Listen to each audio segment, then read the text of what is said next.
Jason at the Montana Digital Academy, and I'm going to give you a brief tour of our online systems, which you now have a username and account for. So I'm logged into mtda.geniussis.com, and I'll put that address on the screen. This is our student information system. We don't actually do a lot of teaching or learning inside the SIS, but this is the data manager for MTDA. In this case, I'm going to log in as MTDA test teacher to show off the system. So once you get in, there's a lot of function in Genius SIS, of which we will detail pieces as we go along this year, but I want to focus on a couple of pieces first that are probably your most immediate questions.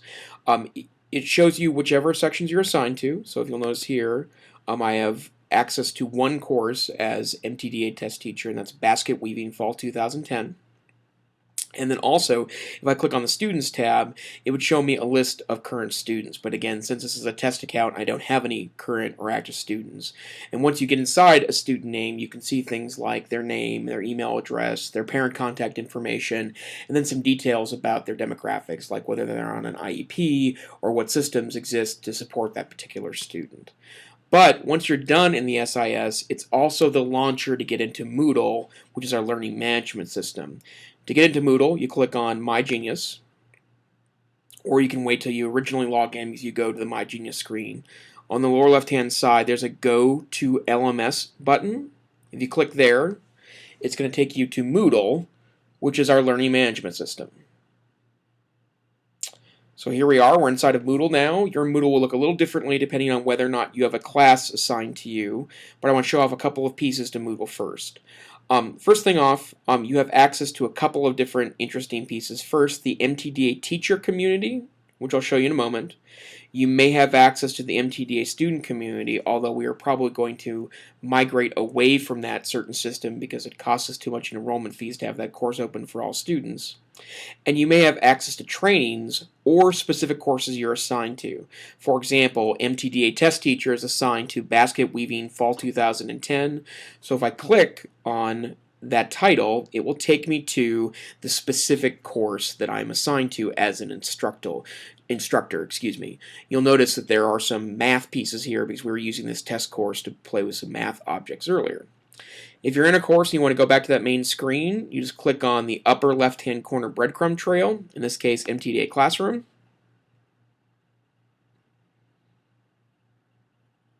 And then takes you back to the main Moodle screen. I want to also introduce you to the MTDA teacher community. This is the closest thing we have to a faculty lounge. You'll notice on the right-hand side there's latest news, which is announcements usually from my office.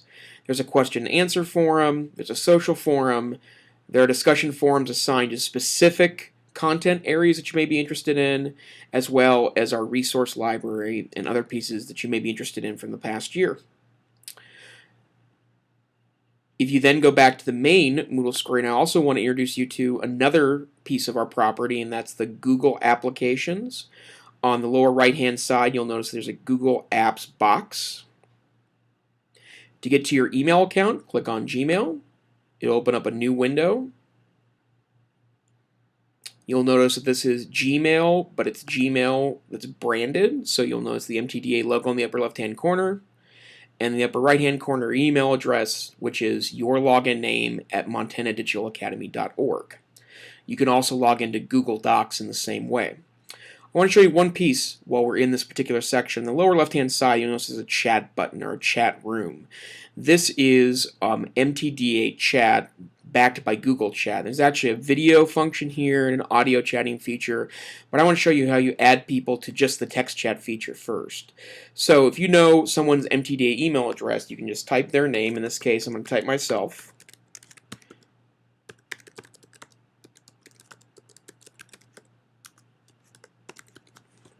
And then you'll notice that there's a box that pops up that says Invite to Chat. So I'm going to click on that now. And the first thing it's done is that it's now invited me to chat. So it's popped up a window on my side that says that mtda.test.teacher wants to chat with you.